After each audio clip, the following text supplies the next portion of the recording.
चुनाभट्टी परिसरात दिवसा ढवळ्या गोळीबार, पप्पू येरुणकर हा स्थानिक गुंड घटनास्थळीच ठार। पप्पूसह एकूण 3 जणांवर गोळीबार।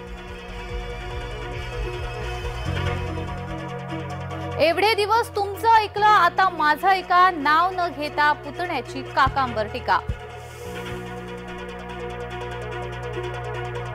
सुनील केदार यांची आमदारकी रद्द, नागपूर जिल्हा बँक घोटाळ्या प्रकरणी 5 वर्षाची शिक्षा।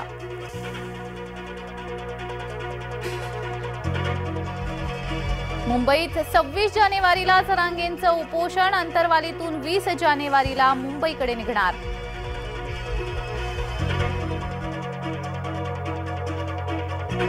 विशेष अधिवेशनात आरक्षणाचा प्रश्न सोडवू, उपमुख्यमंत्री फडणवीसांचं मराठ्यांना आश्वासन।